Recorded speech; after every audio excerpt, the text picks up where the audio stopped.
पंचायत चुनाव परिणामों की गिनती से पहले पश्चिम बंगाल के कुछ बिहार में मतगणना केंद्रों पर भारी सुरक्षा बल तैनात किए गए थे।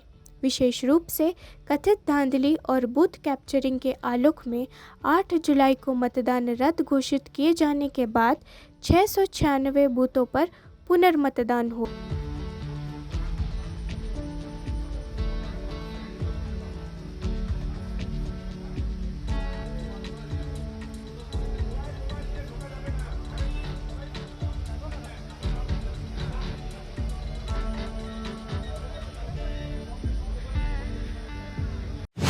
कश्मीर में रोमांच को बढ़ावा देने के लिए अधिकारियों द्वारा 50 से अधिक ट्रैकर समूहों को श्रीनगर से हरी झंडी दिखाकर रवाना किया गया था। ये विशेष ट्रैकिंग अभ्यास rally Sheikh travels and authorities के सहयोग से इंडिया हाइक्स द्वारा आयोजित की गई। ट्रैकर समूहों को पर्यटन निर्देशक कश्मीर के साथ साथ विभाग के अन्य अधिकारियों ने हरी झंडी दिखाई। यहाँ एक जिसे trekkers paradise, Kashmir trekkers paradise है। गवर्नमेंट का और डायरेक्टरेट का काफ़ी फोकस है एडवेंचर टूरिज्म, इसको थोड़ा डाइवर्सिफाई करने के लिए। आज जो आपने देखा, हमने 2 बड़े ग्रुप्स फ्लैग ऑफ किए ट्रैकिंग के लिए। एक तारसल मालसर जाएगा और एक केजीएल जा रहा है। इसमें हमने जब इंटर के साथ इंटरेक्ट किए, they have come from all over the parts of country, be it Chennai, be it Bengal, be it Hyderabad, Bangalore से काफ़ी लोग थे यहाँ पे। हम क्या चाहते हैं कि जो लेजर टूरिज्म था उसके अलावा, जैसे कि वाटर स्पोर्ट्स हम शुरू कर रहे हैं। डल में आप देख रहे हैं काफ़ी एक्टिविटीज़ हो रही है। हम रिसेंटली हमने कुछ दिन पहले यहाँ इको पार्क बारामूला में के ऊपर जिप लाइन शुरू किया है। So our core focus is on, apart from leisure tourism, we are focus is diversifying the tourism and focusing adventure tourism. और गवर्नमेंट ने 75 न्यू ट्रैकिंग डेस्टिनेशंस का हमें टारगेट दिया है। We have already hired the agency, वो उस पर map कर रही है ताकि न्यू 75 ट्रैकिंग डेस्टिनेशंस मैप पे आ जाए। इससे पहले भी मैं कश्मीर आई हुई हूँ, बट मैंने ट्रैकिंग नहीं करी कश्मीर में। तो मैंने इससे पहले उत्तराखंड और हिमाचल प्रदेश में ट्रैकिंग करी हुई है, तो ये मेरी पहली ट्रैक होगी। So I am looking forward to it. कितना ज़रूरी है इस तरह की ट्रैकिंग एक्टिविटीज़ होनी चाहिए ताकि एक मैसेज बाहर जाए कि और भी लोग आ जाएं जो ट्रैकिंग लवर्स हैं, जो एडवेंचर लवर्स हैं, बाकी लोगों को भी पता चले कि कश्मीर हर एंगल से गेस्ट्स के लिए सेफ है, एडवेंचर लवर्स के लिए सेफ है। जी बिल्कुल, बहुत ज़रूरी है ये सारी एक्टिविटीज़। और ये जो डेस्टिनेशंस हैं ये आप सिर्फ ट्रैकिंग के ज़रिए ही देख सकते हैं। और सेफ्टी पॉइंट ऑफ व्यू से कश्मीर में अब मुझे तो बहुत सेफ़ फील हो रहा है। तो मुझे ऐसा कुछ एक्सपीरियंस नहीं हुआ कि इट्स नॉट सेफ़। मैं अकेली ट्रैवल कर रही हूँ दिल्ली से मेरी फ्रेंड के साथ। तो हम दोनों ही मतलब आराम से होटल पहुँच गए, तो it's very safe. And I just hope कि वेदर बस अच्छा रहे। राष्ट्रीय राजधानी में यमुना नदी का जल स्तर खतरे के निशान को पार कर गया। शाम 7 बजे यमुना नदी का जल स्तर 205.64 मीटर रिकॉर्ड किया गया। स्थानीय लोग यमुना नदी के किनारे से हटकर सड़क के किनारे चले गए और फुटपाथों पर अपनी तंबू लगा दिए। यमुना का पानी बढ़ रहा है, उससे आपको क्या परेशानी हो रही है? बहुत। अब हम 10-10 लाख रुपया खर्च के गणेश जी लाते हैं, गणेश भगवान जी लाते। नीचे सांप है, मेरे 2 बकरी को काट लिया सांप ने, दोनों खत्म हो गई। बताओ अब क्या करें, हमारा तो नुकसान ही है। अब हमारा 10 लाख का ऑर्डर है माल का, वो लाएगी, बारिश पड़ेगी भैया, बारिश पड़ेगी, पानी लाओ। की तरफ से कोई मदद मिली है आपको? नहीं मिल रहे बाबू, कुछ नहीं, 1 रुपया भी। ऐसे बैठे हैं रोज। पानी गिर गए, जहाँ रह रहे हैं वहाँ पानी पहुँच गया। क्या दिक्कतें हो रही है आपको? वहाँ पे सारी दिक्कत है, ये रहने की, खाने की, पीने की, सभी चीज़ दिक्कत है वहाँ पे। तो जहाँ हम रह रहे हैं वहाँ तो सरकार की तरफ से कोई मदद मिल रही है आपको? सरकार की तरफ से क्या मदद, कुछ ना मिलते, मदद नहीं मिलती? कुछ नहीं मिलती है। तो आपको सरकार ने बोला ऊपर आने के लिए, आप अपनी मर्जी से खतरा देख के ऊपर आए? मैं तो खुद ही आया अपनी मर्जी से, वहाँ बच्चे को थोड़े डूबावेंगे का। पिछली बार तब बाढ़ आई, तब तो सामान चलोगा हमारे, तो क्या मिले, कुछ ना मिले, सामान सब चलोगा बाढ़ में। सब जुग्गी तक ना उखाड़ पाई, जुग्गी के सामान चले गए, सब तिरपाल चले गए। बिल्लोजा चला तो हमारा लड़का छोटा बार बच गया, बिल्लोजा चलाए वहाँ पे जब मेट्रो के नीचे है, तब छोटा बार गोदी बार 1 साल का लड़का हमारा। तो मदुरई जिले में भारी बारिश हुई। 20 से अधिक पेड़ उखड़ गए। जिले के विभिन्न हिस्सों में कई वाहन भी क्षतिग्रस्त हो गए। यात्रियों को दिक्कतों का सामना करते देखा गया। गौरतलब है कि अभी तक मौत की कोई खबर नहीं है।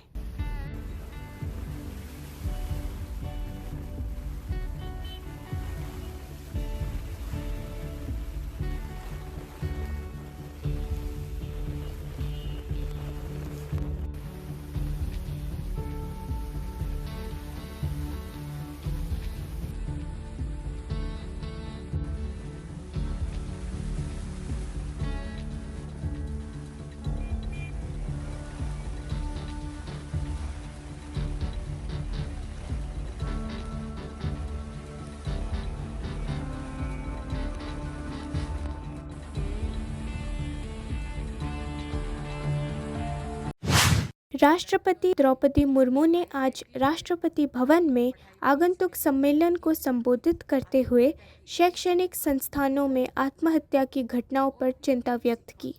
उन्होंने इस बात पर भी जोर दिया कि छात्रों को तनाव, अपमान और उपेक्षा से बचाना शिक्षण संस्थानों की प्राथमिकता होनी चाहिए। विद्यार्थियों ने आईआईटीज में अपनी पढ़ाई बीच में ही छोड़ दी थी। आत्महत्या की ऐसे दुखदायी घटनाएं और भी कई शिक्षण संस्थानों में हुई है। लर्नर्स यानी विद्यार्थी ही आप सबके चिंतन और कार्यकलाप के केंद्रों में होने चाहिए। साइंस, टेक्नोलॉजी, इंजीनियरिंग और मैथमेटिक्स जैसे सामान्यतः स्टेम कहा जाता है, इन क्षेत्रों में छात्राओं की उपस्थिति और उत्कृष्टता को बढ़ावा देने के लिए विशेष प्रयास होनी चाहिए।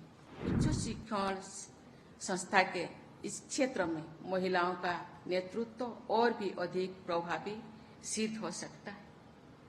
मेरा आग्रह है कि अपने अपने संस्थानों में आप सब इस पक्ष पर अवश्य ध्यान दें।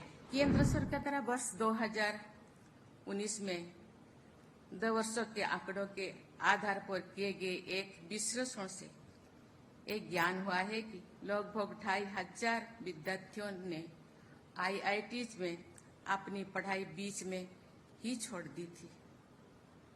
उन विद्यार्थियों में लगभग आधे विद्यार्थियों आरक्षित वर्गों से ही है। आईआई में अपनी पढ़ाई बीच में ही छोड़ देने वाले लगभग 100 विद्यार्थी थे और उनमें अधिकांश विद्यार्थी आरक्षित वर्ग से थे। ड्रॉप आउट्स की समस्या पर बहुत संवेदनशीलता के साथ विचार करने और समाधान निकालने की आवश्यकता है। इसी शनिवार के दिन आईआईटी दिल्ली में एक 20 वर्ष की विद्यार्थी द्वारा आत्महत्या किए जाने की हृदय विदारक घटना घटी है। आत्महत्या की ऐसे दुखदायी घटनाएं और भी कई शिक्षण संस्थानों में हुई है। मेरी बात किसी संस्थान विशेष तक सीमित नहीं है, यह पूरी शिक्षा जगत के लिए चिंता का विषय है। विद्यार्थियों की परिसर में या छात्रावास में अथवा संस्थानों के कार्यालय में तनाव, अपमान अथवा उपेक्षा से बचाना तथा उन्हें समझाना और सहारा देना शिक्षण संस्थानों की प्राथमिकता होनी चाहिए। अनेक उच्च शिक्षण संस्थानों को उनके प्रभावशाली विद्यार्थियों के बल पर विश्वव्यापी प्रतिष्ठा प्राप्त हुई है। राष्ट्रीय शिक्षा नीति 2020 में लर्नर सेंट्रिक एजुकेशन पर जोर दिया गया है। इको बन रहा है। लर्नर्स यानी विद्यार्थी ही आप सबके चिंतन और कार्यकलाप के केंद्रों में होने चाहिए। देवियों और स्वजनों, आज देश में वुमेनली डेवलपमेंट यानी महिलाओं के नेतृत्व में विकास की प्रगतिशील सोच को बढ़ावा दिया जा रहा है और इस सोच पर आधारित कार्य भी किया जा रहा है।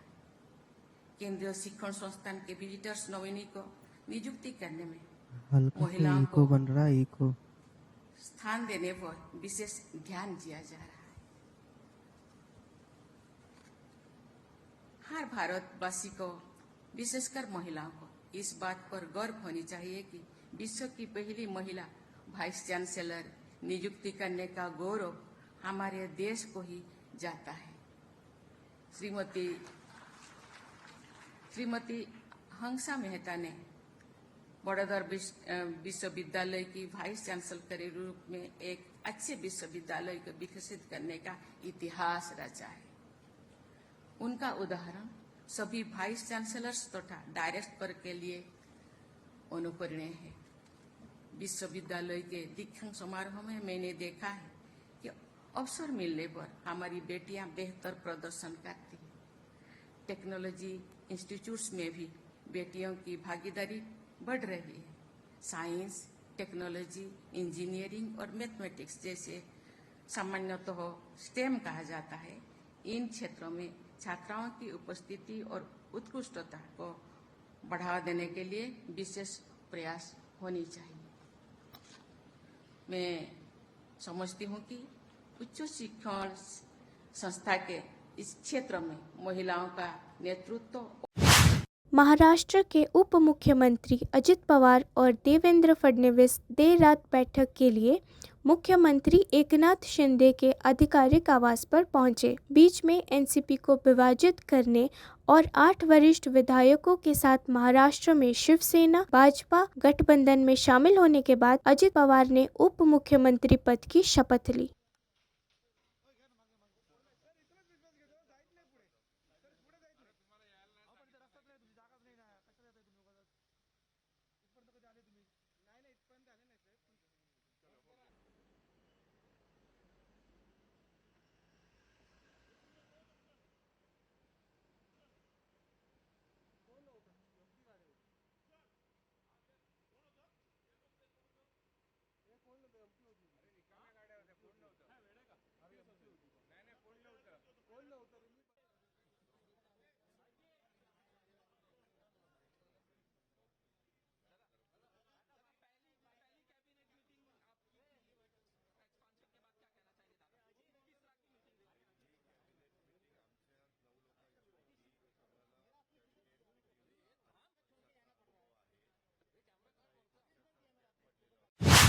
गोवा के प्रभारी भाजपा राष्ट्रीय महासचिव सी.टी. रवि ने चिकोड़ी के प्रमुख जैन भिक्षु आचार्य श्री काम कुमार नंदी महाराजा की हत्या मामले में उचित जांच की मांग की। उन्होंने ये कहा कि इसके पीछे एक साजिश है। हत्या के पीछे जरूर कुछ और होगा। ये हत्या सिर्फ पैसों के लिए नहीं है। मामला सीबीआई को सौंपा जाना चाहिए। कर्नाटक सरकार इसे छुपाने की कोशिश कर रही है। सीबीआई को केस ट्रांसफर करना, अभी कर्नाटक गवर्नमेंट वो लोग मैनेज करने के लिए कोशिश कर रहा है। ये मैनेज करने की वजह से और ज्यादा हत्या होने का संभव है।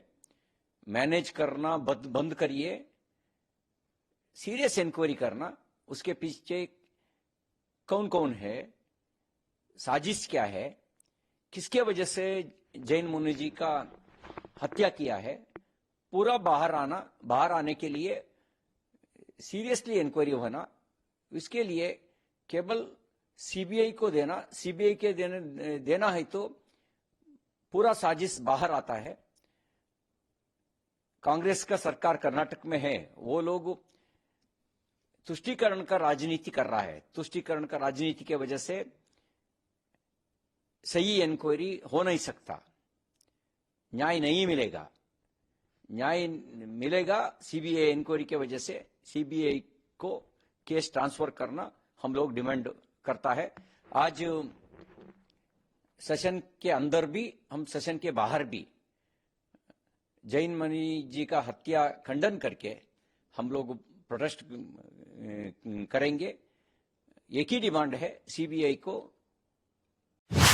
समान नागरिक संहिता के विरोध में समर्थन मांगने के लिए एआईएमआईएम प्रमुख असदुद्दीन ओवैसी की तेलंगाना के मुख्यमंत्री के चंद्रशेखर राव से मुलाकात पर प्रतिक्रिया व्यक्त करते हुए भाजपा नेता एन रामचंद्र राव ने कहा कि वे वास्तव में डॉक्टर BR अम्बेडकर के आदर्शों का विरोध कर रहे हैं। BR अम्बेडकर समान नागरिक संहिता लागू करना चाहते थे। कांग्रेस, AIMIM और BRS सभी बाबा साहेब अम्बेडकर के आदर्शों का विरोध कर रहे हैं। All India Muslim personal law board के तेलंगाना के जितने मेंबर्स और जो तेलंगाना में जितने मुस्लिम रिलीजियस ऑर्गेनाइजेशंस के हेड हैं, उस पर मुश्तमिल एक डेलीगेशन मौलाना खालिद सैफुल्लाह रहमानी साहब जो all India Muslim personal law board के प्रेसिडेंट हैं, उनकी लीडरशिप में, उनकी क़यादत में